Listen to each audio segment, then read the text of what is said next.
Bismillahirrahmanirrahim. Assalamualaikum warahmatullahi wabarakatuh. Alhamdulillahirabbil alamin. Assalatu wassalamu ala asrofil anbiya'i wal mursalin Sayyidina wa maulana Muhammadin wa ala alihi wa sahbihi amma ajma'in amma ba'du. Pertama-tama, marilah kita panjatkan puja dan puji syukur atas kehadirat Allah Subhanahu wa taala yang telah melimpahkan rahmat serta hidayahnya kepada kita semua sehingga kita dapat mengikuti materi AIKA pada kesempatan kali ini.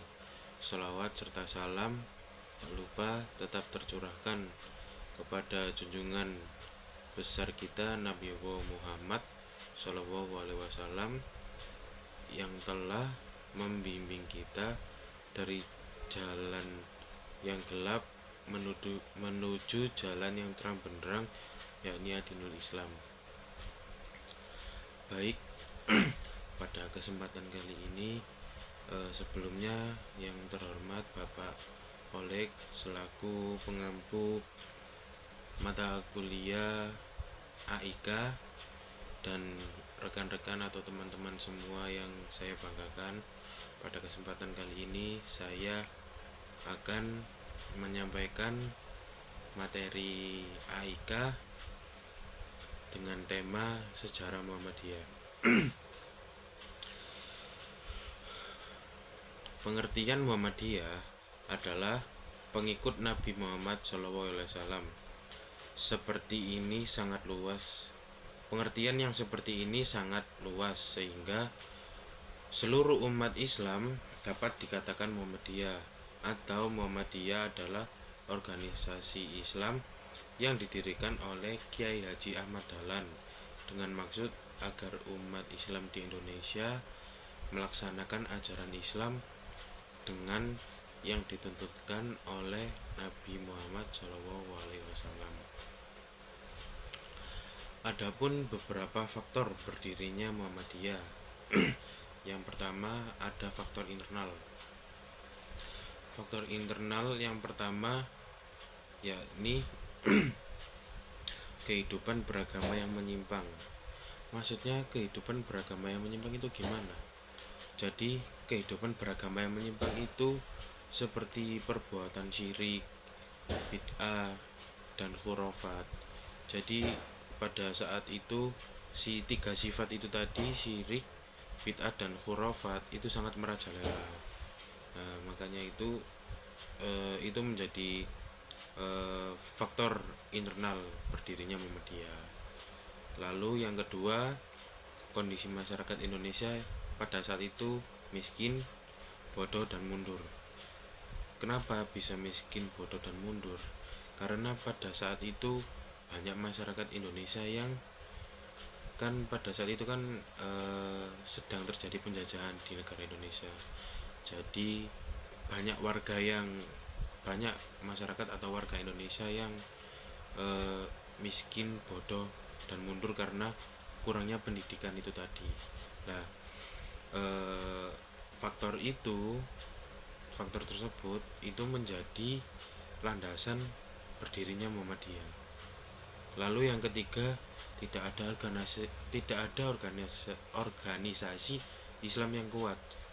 Jadi pada saat itu organisasi Islam yang kuat itu benar-benar tidak ada, karena pada saat itu sangat sulit untuk menyebarkan agama Islam di Indonesia pada saat masa penjajahan. Dan yang keempat, sistem dan lembaga pendidikan sudah kuno dan tradisional. Jadi pada saat negara Indonesia dijajah Belanda itu sistem ada pendidikan di Indonesia, cuman sistemnya itu masih bersifat tradisional dan kuno. Jadi sangat sulit untuk berkembang, untuk maju. Jadi seperti itu. Dari yang saya uraikan pernyataan-pernyataan di atas tadi, itu adalah faktor atau landasan berdirinya organisasi Muhammadiyah ini. Lanjut. Berikutnya ada faktor eksternal. Di faktor eksternal ini ada beberapa poin. Yang pertama ada kolonialisme di Indonesia, yaitu Belanda itu tadi dan atau penjajah. Yang kedua, golongan Kristen dan Protestan maju pesat. Yang ketiga, sikap sebagian intelektual yang memandang rendah. Yang keempat, adanya rencana politik kristenisasi oleh Belanda. Jadi Belanda menjajah Indonesia itu tidak semena-mena ingin mengambil atau meraup semua kekayaan rempah-rempah di Indonesia, tapi mereka juga mempunyai misi. Misi tersebut dinamakan 3G. 3G itu yang pertama gold, yang kedua glory, yang ketiga gospel. Nah, 3 misi itu yang dibawa ke Indonesia pada saat menjajah Indonesia. Proses pendirian Muhammadiyah, pendekatan pada bidang pendidikan itu yang pertama. Lalu yang kedua ada tahap-tahap berdirinya organisasi. Perkembangan persyarikatan Muhammadiyah. Perkembangan persyarikatan Muhammadiyah di Metro dijabarkan mengenai perkembangan persyarikatan Muhammadiyah dalam beberapa aspek kehidupan. Yang pertama di bidang pendidikan, yang kedua di bidang kemasyarakatan, yang ketiga di bidang sosial. Lambang Muhammadiyah. Sebuah organisasi biasanya mempunyai lambang sebagai sebuah simbol pemersatu bagi pengikutnya, dan setiap lambang yang dibuat tentu memiliki makna yang mendalam serta filosofis yang erat hubungannya dengan visi dan misi gerakan. Oke, baik, begitu sekian yang dapat saya sampaikan terkait materi sejarah Muhammadiyah. Mohon maaf bila ada kata-kata yang salah atau kurang. Wabillahi taufiq wal hidayah. Wassalamualaikum warahmatullahi wabarakatuh. Bismillahirrahmanirrahim. Assalamualaikum warahmatullahi wabarakatuh. Perkenalkan, nama saya Muhammad Zaki Novansyah Dermawan dengan NIM belakang 1119. Sebelumnya alhamdulillahirrahmanirrahim.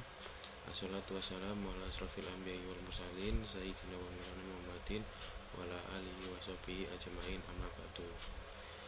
Puji syukur kita panjatkan tetap kehadirat Allah Subhanahu wa taala yang telah melimpahkan rahmat serta hidayahnya kepada kita semua, sehingga kita semua bisa berkumpul di sini untuk mengikuti materi Muhammadiyah sebagai gerakan Islam berwatak tajrid dan tajdid.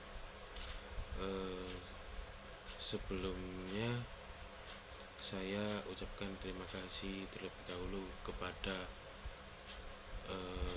teman-teman dan Pak Kholik selaku dosen pengampu mata kuliah AIK ini karena telah memberikan saya kesempatan atau waktu untuk menyampaikan materi ini. Oke, langsung saja kita ke materinya. Materi yang akan saya bahas kali ini yaitu Muhammadiyah sebagai gerakan Islam yang berwatak tajrid dan tajdid. Yang pertama ada pengertian tajrid dan tajdid. Istilah tajrid berasal dari bahasa Arab yang berarti pengosongan, pengungsian, pengupasan, pelepasan, atau pengambil alihan. Tajrid dalam bahasa Indonesia berarti pemurnian. Sedangkan istilah tajdid berasal dari bahasa Arab yaitu jadala yujadidu tajdidan, yang berarti memperbarui atau menjadikan baru. Bisa juga ia memiliki makna sebagai membangkitkan, menjadikan muda, tangkas, kuat. Kata ini berarti pula memperbarui, memperpanjang izin, dispensasi, dan kontrak. Yang kedua, model tajrid dan tajdid Muhammadiyah. Model-model tajrid Muhammadiyah ada 3. Yang pertama, dalam bidang kepercayaan dan ibadah, muatannya menjadi khurafat dan bid'ah. Yang kedua, masyarakat Jawa pada umumnya menggunakan upacara selamatan. Yang ketiga, bentuk khurafat lain yang biasa dilakukan orang Jawa. Yang kedua, ada model-model tajdid dalam Muhammadiyah. Model yang pertama yaitu Tajdid Muhammadiyah konkret dan produktif. Yang kedua, Tajdid Muhammadiyah bersifat terbuka. Yang ketiga, Tajdid Muhammadiyah sebagai fungsional dan selaras dengan cita-cita Muhammadiyah menjadikan Islam. Model tajdid dibagi dalam 3 bidang. Yang pertama, bidang keagamaan, pembaruan dalam bidang keagamaan, bidang pendidikan, dan yang terakhir ada bidang sosial masyarakat. Selanjutnya ada model gerakan keagamaan Muhammadiyah. Model gerakan keagamaan Muhammadiyah yang pertama, Muhammadiyah sebagai gerakan Islam. Yang kedua, Muhammadiyah sebagai gerakan dakwah amar ma'ruf nahi mungkar. Yang ketiga, Muhammadiyah sebagai gerakan tajdid.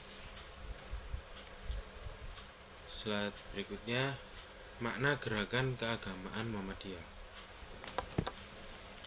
Secara harfiah ada perbedaan antara kata gerak gerakan maupun pergerakan. Gerak adalah perubahan sesuatu materi dari tempat yang satu ke tempat lainnya. Gerakan adalah perbuatan atau keadaan bergerak, sedangkan pergerakan adalah usaha atau kegiatan. Pergerakan identik dengan kegiatan dalam ranah sosial. Selanjutnya, gerakan tajdid pada 100 tahun pertama. Pada permulaan abad 10, umat Islam Indonesia menyaksikan munculnya gerakan pembaruan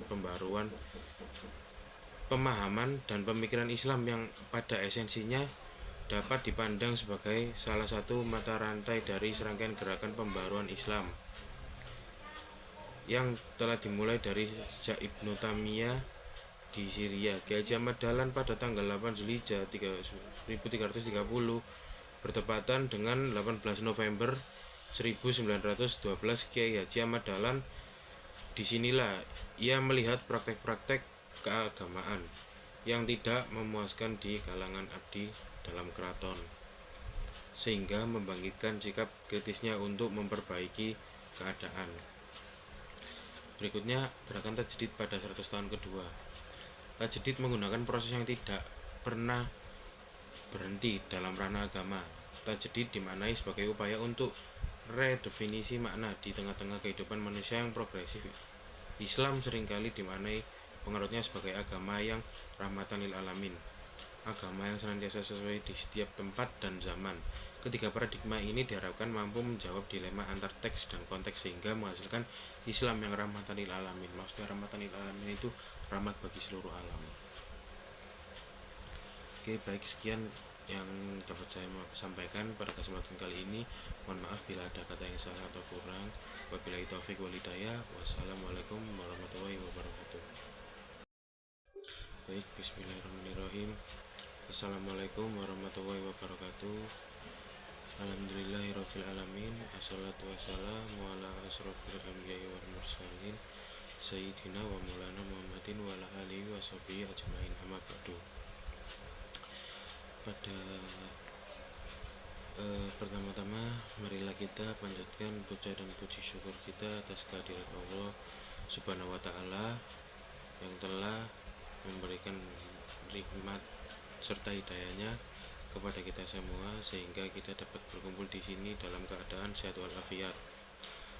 Salawat serta salam semoga tetap tercurahkan kepada junjungan besar kita Nabi Allah Muhammad SAW yang telah membimbing kita dari jalan yang gelap menuju jalan yang terang benderang, yakni adilan Islam.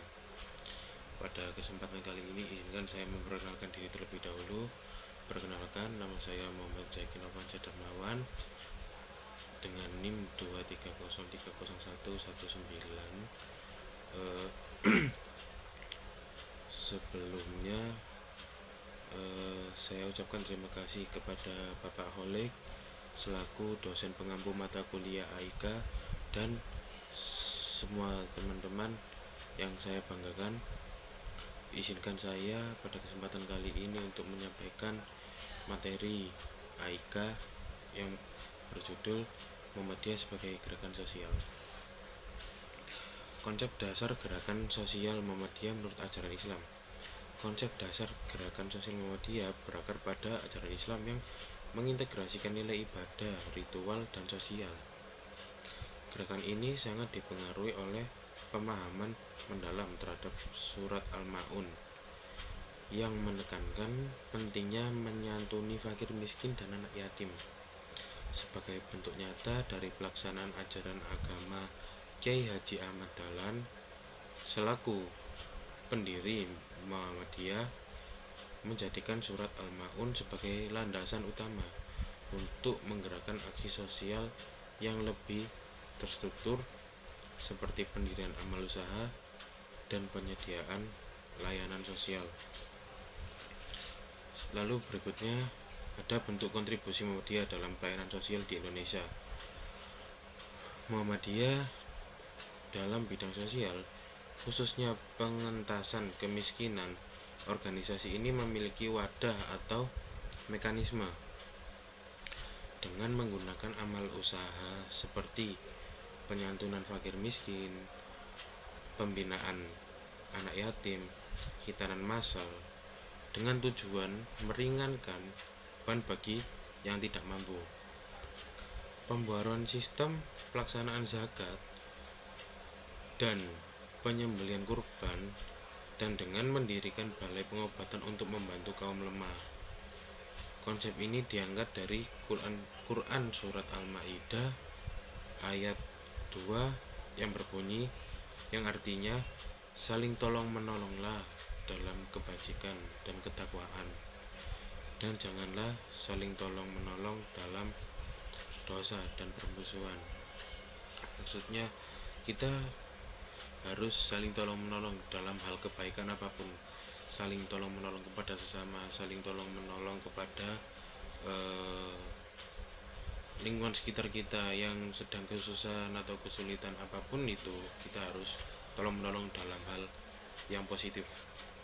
Jangan kita melakukan atau tolong menolong dalam hal negatif, seperti contoh waktunya ujian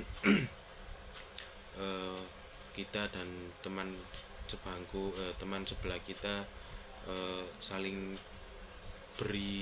berian jawaban seperti itu kan saling tolong menolong dalam salah satu contoh saling tolong menolong dalam hal negatif. Berikutnya, kemuhammadiyaan, nilai agama dengan kebutuhan sosial.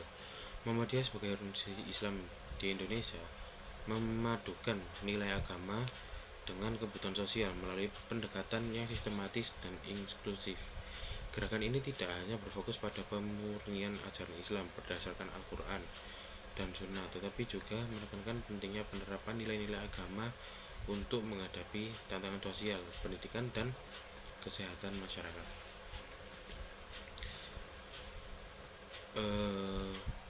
Sekian yang dapat saya sampaikan pada kesempatan kali ini.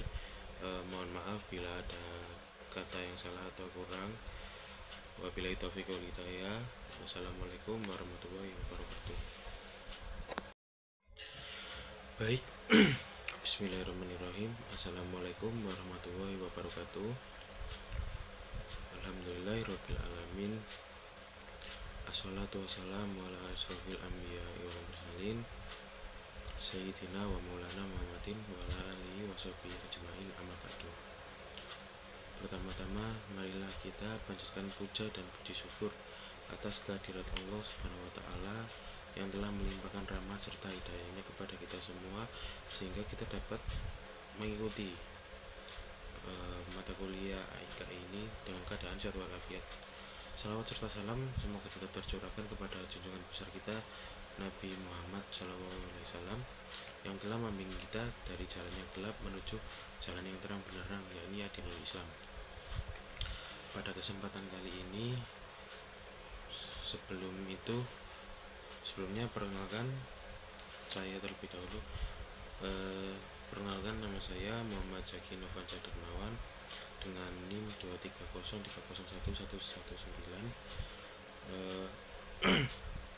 Sebelumnya saya ucapkan terima kasih yang sebesar-besarnya kepada Bapak Kholik selaku dosen pengampu mata kuliah AIKA serta teman-teman yang saya banggakan. Pada kesempatan kali ini izinkan saya untuk menyampaikan materi yang berjudul Muhammadiyah sebagai Gerakan Pendidikan. Yang pertama ada latar belakang historis yang mendorong lahirnya Gerakan Pendidikan Muhammadiyah di Indonesia. Gerakan Pendidikan Muhammadiyah di Indonesia memiliki akar sejarah yang dalam, dimulai dari keinginan untuk memurnikan ajaran Islam serta mencerdaskan kehidupan bangsa, dan didirikan oleh Ki Hajar Ahmad Dahlan pada awal abad ke-20. Muhammadiyah muncul sebagai respon terhadap kondisi sosial pendidikan yang tidak memadai di kalangan masyarakat pribumi pada masa penjajahan Belanda. Latar belakang yaitu selanjutnya kita masuk ke lahirnya Gerakan Pendidikan Muhammadiyah di Indonesia. Yang pertama ada masa perintisan. Masa perintisan ini terjadi di tahun 1900 sampai 1923. Pada masa perintisan ini adalah masa di mana Ki Hajar Ahmad Dahlan berusaha mencari konsepsi baru sistem pendidikan alternatif yang dapat digunakan untuk memecahkan permasalahan kehidupan kaum pribumi seperti kebodohan, kemiskinan, dan kemunduran. Pada tahun 1911, Ki Hajar Ahmad Dahlan mendirikan Madrasah Ibtidaiyah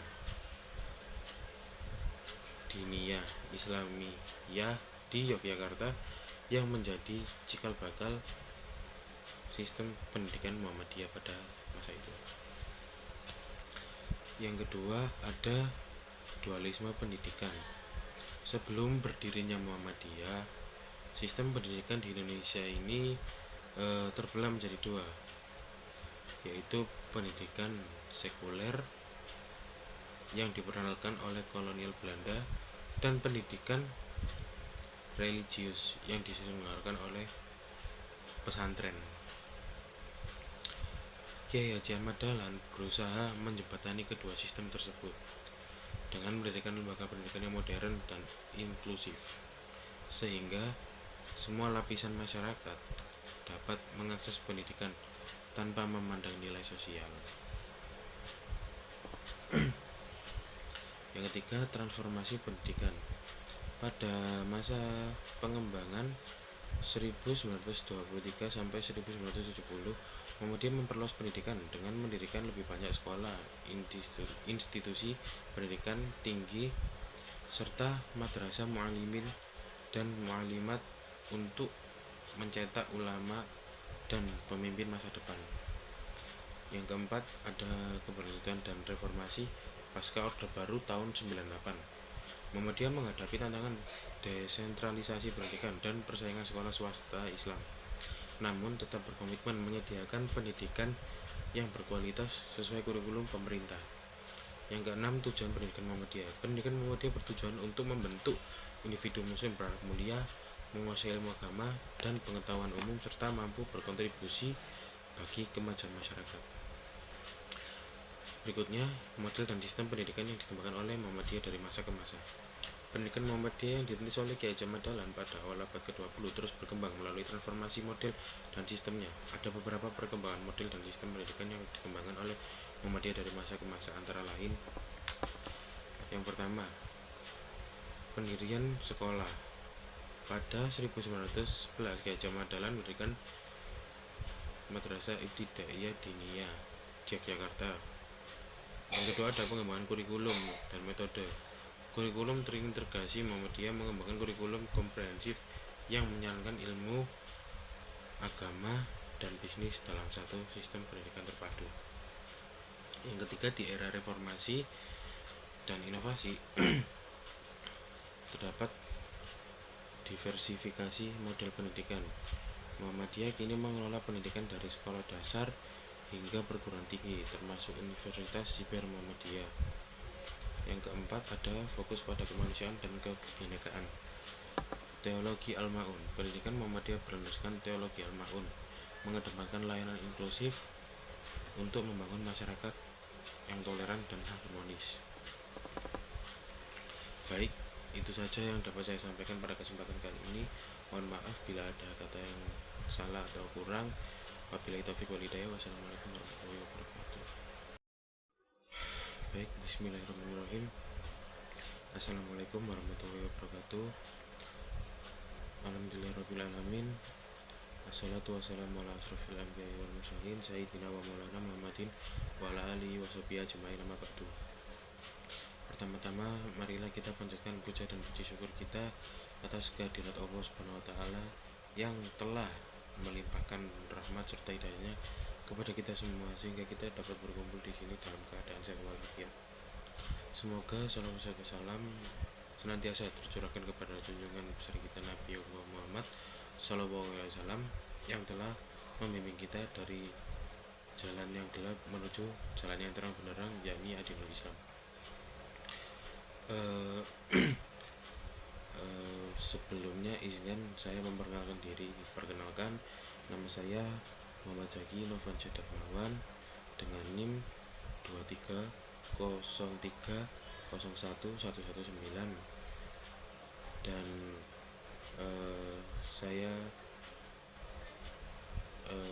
yang saya hormati Bapak Kholik selaku dosen pengampu mata kuliah AIK serta teman-teman semua yang saya banggakan. Izinkan saya pada kesempatan kali ini untuk menyampaikan materi yang berjudul Muhammadiyah dan Pemberdayaan Perempuan. Cara Kiai Haji Ahmad Dahlan dalam memberdayakan perempuan itu adalah salah satu dari sekian ulama terkemuka di awal abad ke-20 yang sangat memperhatikan kepentingan perempuan. Salah satu bukti bahwa Kiai Haji Ahmad Dahlan tidak menjadikan perbedaan jenis kelamin terlihat dalam penempatan daftar pendakwah Muhammadiyah yang tidak selalu didominasi oleh kaum Adam. Sejak awal, Muhammadiyah berdiri di Yogyakarta pada tanggal 18 November tahun 1912. Kiai Haji Ahmad Dahlan memposisikan perempuan sebagai pilar penting untuk mendukung organisasinya. Itulah kemudian Kiai Haji Ahmad Dahlan dan istrinya yaitu Siti Walidah membentuk organisasi Aisyah pada tahun 1914 yang bertujuan sebagai wadah pergerakan bagi perempuan Muhammadiyah. Pendirian Aisyah sendiri awal mulanya terjadi pertemuan di rumah Kiai Haji Ahmad Dahlan dan di situ dihadiri oleh Kiai Haji Fakhruddin, Kiai Haji Mokhtar, Ki Bagus Hadikusumo dan 6 kader Sopo Tresno lainnya. Nama Aisyah diusulkan oleh Kiai Haji Fakhruddin. Lalu berikutnya ada diskriminasi perempuan. Persoalan sosial yang saat ini menjadi banyak perhatian masyarakat adalah tindak kekerasan terhadap perempuan dan anak-anak. Jadi pada tahun 1919 mendirikan Frobel, sekolah taman kanak-kanak pertama milik pribumi di Indonesia pada saat itu. Bersama organisasi wanita lain pada tahun 1928 mempelopori dan memprakarsai terbentuknya Federasi Organisasi Wanita yang kemudian dan sampai sekarang dikenal dengan nama KOWANI. KOWANI kepanjangannya yaitu Kongres Wanita Indonesia. Lalu berikutnya ada pemberdayaan perempuan. Ada 5 metode yang dipakai Kiai Haji Ahmad Dahlan dalam mendidik dan membina perempuan. Metode yang pertama yaitu metode pendidikan keimanan. Yang kedua, metode pendidikan akhlak dalam mendidik akhlak kaum perempuan. Yang ketiga, metode pendidikan akal dalam upaya mendidik aspek akal untuk kaum perempuan. Yang keempat, metode pendidikan estetika. Yang kelima, metode pendidikan sosial. Lanjut ke Slide berikutnya yaitu ada kesetaraan gender dalam Muhammadiyah. Pandangan kepemimpinan perempuan dalam Islam, yang pertama itu mendukung perempuan untuk terlibat dalam kepemimpinan, terutama politik. Yang kedua, perspektif Muhammadiyah tentang kepemimpinan perempuan. Majelis Tarjih dibentuk oleh Kongres Muhammadiyah ke-16 pada tahun 1927 di Pekalongan atas usulan Kiai Haji Mas Mansur yang disampaikan pada kongres setahun sebelumnya di Surabaya. Kesetaraan gender dalam Muhammadiyah. Pertama, pesatnya perkembangan saat itu. Yang kedua, selisih paham di kalangan umat Islam dapat mengancam keutuhan Muhammadiyah. Yang ketiga, wacana yang dikembangkan dalam seminar dan simposium. Kesetaraan gender dalam perspektif politik di Perserikatan Muhammadiyah. Muhammadiyah tidak terlibat dalam berpolitik praktis, namun selalu mendorong anggotanya untuk berpartisipasi dalam dunia politik, baik bagi kaum laki-laki maupun kaum perempuan. Baik, sekian ya yang dapat saya sampaikan. Mohon maaf bila ada kata yang salah atau kurang. Wabillahi taufiq wal hidayah. Wassalamualaikum warahmatullahi wabarakatuh. Bismillahirrahmanirrahim. Assalamualaikum warahmatullahi wabarakatuh. Alhamdulillahirabbil alamin. Wassalatu wassalamu ala asrofil anbiya'i wal mursalin Sayyidina wa maulana Muhammadin wa ala alihi wa sahbihi ajmain, amma ba'du. Pertama-tama, marilah kita panjatkan puja dan puji syukur kita atas kehadirat Allah Subhanahu wa taala yang telah melimpahkan rahmat serta hidayahnya kepada kita semua sehingga kita dapat berkumpul di sini dalam keadaan sehat walafiat. Salawat serta salam semoga tetap tercurahkan kepada junjungan besar kita Nabi Muhammad SAW yang telah membimbing kita dari zaman jahiliyah menuju zaman yang terang benderang, yakni dinul Islam. Sebelumnya, yang saya hormati Bapak Kholik selaku dosen pengampu mata kuliah AIK ini dan semua teman-teman yang saya banggakan, izinkan saya pada kesempatan kali ini untuk menyampaikan materi atau bab yang berjudul Muhammadiyah sebagai gerakan ekonomi. Konsep gerakan ekonomi Muhammadiyah. Yang pertama, gerakan ekonomi Muhammadiyah dirancang dengan prinsip syariah untuk menciptakan kesejahteraan umat Islam dengan mengedepankan nilai keadilan sosial dan pemberdayaan ekonomi masyarakat. Konsep ini mengintegrasikan bahwasanya ajaran Islam dijadikan sebagai landasan ekonomi untuk membangun kemakmuran dan kemandirian umat. Adapun konsep gerakan ekonomi Muhammadiyah meliputi beberapa aspek penting. Yang pertama, ada ekonomi syariah. Yang kedua, ada ekonomi kerakyatan. Yang ketiga, ada ekonomi berbasis wakaf dan zakat. Dan yang keempat, ada ekonomi berkelanjutan. Selanjutnya, peran Muhammadiyah dalam membangun ekonomi umat. Muhammadiyah memiliki banyak kontribusi nyata dalam pembangunan ekonomi umat dengan berbagai program yang dikembangkan dalam bentuk amal usaha dan berbagai kegiatan sosial. Adapun peran Muhammadiyah dalam pembangunan ekonomi umat adalah sebagai berikut. Yang pertama, pengelolaan amal usaha Muhammadiyah atau AUM. Jadi pengelolaan amal usaha Muhammadiyah atau AUM ini itu seperti kayak Lokmart. Lokmart itu termasuk amal usaha milik Muhammadiyah. Contohnya seperti itu. Lalu yang kedua, ada pemberdayaan usaha mikro, kecil dan menengah atau UMKM seperti penjual bakso atau apa dan lain-lain sebagainya. Yang ketiga, ada pemanfaatan teknologi digital dalam gerakan ekonomi. Maksudnya pemanfaatan teknologi digital dalam gerakan ekonomi itu seperti apa?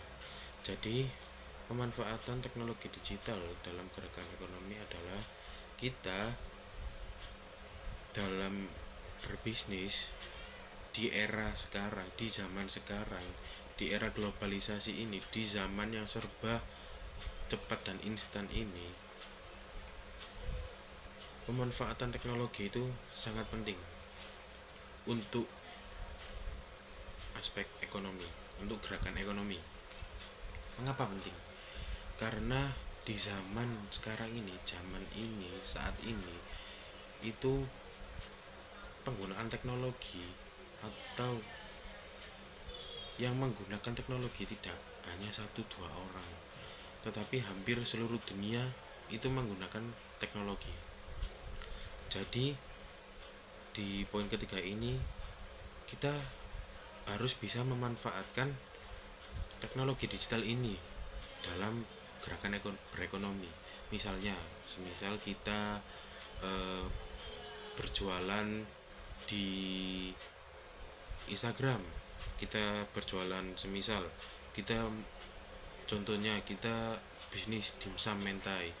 Lah itu produk yang kita jualkan itu kita promosikan atau kita pasarkan lewat sosial media seperti Instagram atau YouTube atau TikTok dan lain-lain sebagainya. Banyak pokoknya. Baik, berikutnya ada tantangan dalam gerakan ekonomi Muhammadiyah. Tantangan yang dihadapi Muhammadiyah dalam gerakan ekonomi berbasis syariah mencakup berbagai aspek internal dan eksternal. Beberapa tantangan utama tersebut meliputi persaingan dengan sistem kapitalis modern, kedua keterbatasan SDM, yang ketiga akses modal yang terbatas, dan yang keempat digitalisasi yang kurang optimal. Selanjutnya, strategi penguatan gerakan ekonomi Muhammadiyah. Untuk menjawab berbagai tantangan yang ada, Muhammadiyah perlu merumuskan dan mengimplementasikan strategi secara inovatif dan berkelanjutan. Berbagai langkah strategis yang dapat dilakukan yaitu yang pertama, profesionalisme lembaga melalui pelatihan dan sertifikasi SDM. Yang kedua, memanfaatkan teknologi untuk meningkatkan akses dan efisiensi layanan. Dan yang ketiga, membangun kemitraan strategis yang berpihak. Yang keempat, pengelolaan wakaf dan zakat yang produktif. Dan yang terakhir, penguatan literasi ekonomi syariah. Jadi kesimpulannya, Muhammadiyah sebagai Islam terbesar di Indonesia itu telah berkontribusi signifikan dalam membangun ekonomi umat melalui pendekatan berbasis syariah. Gerakan ekonomi Muhammadiyah didasarkan pada prinsip keadilan, keberlanjutan, dan pemberdayaan masyarakat yang diterapkan melalui amal usaha. Selain itu, Muhammadiyah juga berperan penting dalam pemberdayaan UMKM, pendidikan literasi keuangan syariah, serta pemanfaatan teknologi digital untuk memperluas jangkauan layanannya. Upaya ini menunjukkan bahwa Muhammadiyah tidak hanya aktif di bidang sosial dan keagamaan, tetapi juga menjadi motor penggerak dalam pembangunan ekonomi umat. Sekian yang dapat saya sampaikan. Mohon maaf bila ada kata yang salah atau kurang. Wabillahi taufiq wal hidayah. Wassalamualaikum warahmatullahi wabarakatuh. Assalamualaikum warahmatullahi wabarakatuh. Alhamdulillahirabbil alamin. Wassalatu wassalamu ala asrofil anbiya'i wal mursalin sayyidina wa maulana Muhammadin wa ala alihi wa sahbihi ajma'in amma ba'du. Pertama-tama marilah kita panjatkan puja dan puji syukur atas kehadirat Allah Subhanahu wa taala yang telah melimpahkan rahmat serta hidayahnya kepada kita semua sehingga kita bisa berkumpul di sini dalam keadaan sehat walafiat. Selawat serta salam tak lupa tetap tercurahkan kepada junjungan besar kita Nabi Muhammad SAW yang telah membimbing kita dari jalan yang gelap menuju jalan yang terang benderang, yakni adilul Islam. Sebelumnya yang terhormat kepada Bapak Kholik selaku dosen pengampu mata kuliah AIK dan seluruh teman-teman manajemen 3C pagi yang saya banggakan. Pada kesempatan kali ini izinkan saya untuk menyampaikan materi terkait peran kebangsaan Muhammadiyah di Indonesia. Peran Muhammadiyah. Peran dapat diartikan sebagai perangkat tingkah laku yang diharapkan dimiliki oleh individu dalam masyarakat. Muhammadiyah secara bahasa diambil dari nama Nabi Muhammad, Rasul terakhir yang diutus seluruh umat manusia sepanjang masa. Kata ya dalam bahasa Arab demikian bermakna menyerupakan, menjeniskan atau mengidentikan. Dengan demikian Muhammadiyah berarti sekelompok orang Islam yang berupaya mengikuti, menyerupakan atau mengidentikan diri dengan perilaku, akhlak dan perjuangan Nabi Muhammad SAW dalam kehidupan sehari-hari.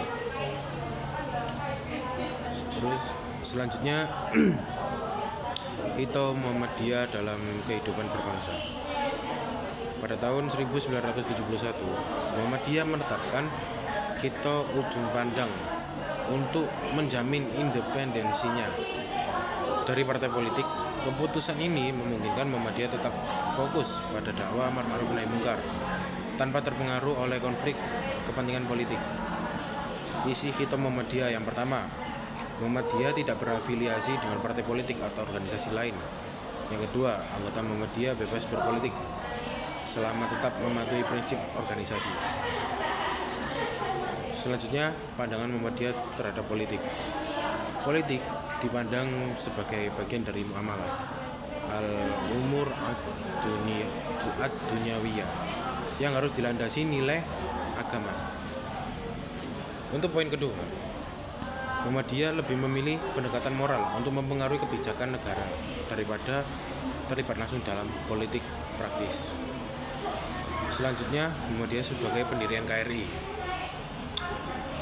Kontribusi Muhammadiyah terhadap pendirian NKRI terlihat dari peran para tokohnya, baik dalam perumusan dasar negara maupun perjuangan kemerdekaan. Adapun poin-poin sebagai berikut. Poin pertama, tokoh Muhammadiyah dalam kemerdekaan. Tokoh Muhammadiyah dalam kemerdekaan ada Ir Soekarno, Presiden pertama Republik Indonesia yang memiliki hubungan erat dengan Muhammadiyah. Yang kedua ada Jenderal Sudirman, yakni Panglima besar yang aktif di organisasi kepanduan Muhammadiyah Hizbul Wathan. Lalu poin ketiga ada Ki Bagus Hadikusumo. Beliau sebagai perumus dasar negara di BPU PKI dan PPKI. Selanjutnya nomor 2 ada kontribusi strategis. Kontribusi strategis di sini ada beberapa poin. Poin pertama, Muhammadiyah mempersiapkan kemerdekaan melalui pendidikan masyarakat dan pengorganisasian komunitas. Poin kedua, mendorong nilai-nilai keadilan dan kemanusiaan dalam pembentukan negara. Untuk poin selanjutnya ada tanggung jawab Muhammadiyah terhadap NKRI. Sebagai bagian dari pendirian KRI, Muhammadiyah merasa memiliki tanggung jawab besar dalam menjaga keutuhan dan kemajuan bangsa. Prinsip tanggung jawab Muhammadiyah. Yang pertama, NKRI sebagai amanah iman dan kebangsaan. Yang kedua, membangun peradaban bangsa melalui pendidikan, kesehatan, dan pemberdayaan ekonomi. Contoh implementasinya, mendirikan sekolah, universitas, dan pusat pelatihan di seluruh Indonesia. Untuk kesehatan, contohnya mengembangkan fasilitas kesehatan seperti rumah sakit dan klinik Muhammadiyah. Lalu yang ekonomi, menjalankan amal usaha Muhammadiyah yang menciptakan lapangan kerja. Lalu untuk poin sosial, menjalankan program pengentasan kemiskinan berbasis komunitas. Lalu ada model peran kebangsaan Muhammadiyah. Dalam model peran kebangsaan Muhammadiyah ini ada dua pendekatan utama, yaitu politik praktis. Pernah aktif di Partai Masyumi untuk memperjuangkan nilai-nilai Islam. Kini memilih untuk tidak berafiliasi dengan partai politik manapun. Tujuannya untuk mewujudkan masyarakat madani yang adil dan sejahtera sesuai dengan visi Baldatun Thayyibatun Warabun Ghafur. Sekian materi yang dapat saya sampaikan. Kurang lebihnya mohon maaf. Wabillahi taufiq wal hidayah. Wassalamualaikum warahmatullahi wabarakatuh.